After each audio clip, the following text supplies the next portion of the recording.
আসসালামু আলাইকুম সবাইকে। জয় কুত্তা নিয়ে যে বইয়া থাকে ওই জয় আর কি, হাসিনার ছেলে।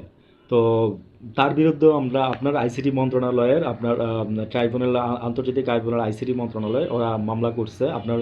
আম, এর আগেও জয়ের বিরুদ্ধে আরেকটা মামলা হয়েছিল পূর্বাচল নিয়ে। আর আরেকটা মামলা হইলে এবার হচ্ছে ইন্টারনেট বন্ধ নিয়ে। তো ইন্টারনেট বন্ধ তো আসলে পলক করে নাই, জয়ের নির্দেশে ইন্টারনেট বন্ধ করা হয়েছে। জয় ছিল আপনার প্রধান উপদেষ্টা, সরি মানে উপদেষ্টা বলতে মানে উপদেষ্টা আইসিটি মন্ত্রণালয়ের। আর পলক ছিল তার নিচের পদে আর কি। তো পলক ছিল হুজুর হুজুর হুজুর হুজুর টাইপের ইয়ে আর কি, যে যা বলবেন তাই হবে। কেন আসছিলেন পলক ভাই এখানে? আপনি আপনি তো, আমি যদি ভুল না করে থাকি, আপনি প্রাইমারি স্কুলে চাকরি করতেন, আপনার ওয়াইফও প্রাইমারি স্কুলে চাকরি করতো।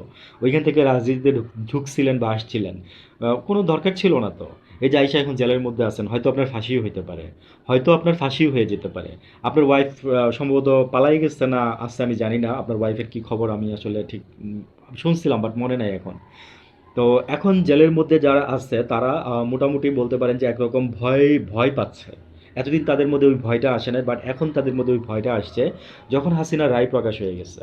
সেদিন নিউ মার্কেটে কিছু ব্যক্তি, আমি একটা চার দোকানের পাশে দাঁড়াচ্ছিলাম, বলতেছিল যে আম, আওয়ামী লীগের আপনার রায়ের পরে, হাসিনার রায়ের পরে মানে দেশের মানে মানে ওয়েদারটাই জানি কেমন হয়ে গেছে আসলে। গরমের ওয়েদার থেকে শীতের ওয়েদার আসছে। তো তো আমার কাছে লাগতেছে যে রাজনীতির ওয়েদারটাও মানে কেমন করে যেন চেঞ্জ হয়ে গেছে।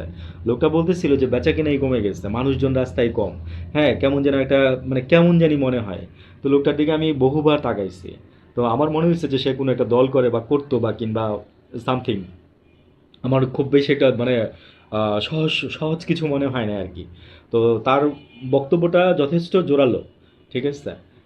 বক্তব্যটা যথেষ্ট জোরালোই ছিল।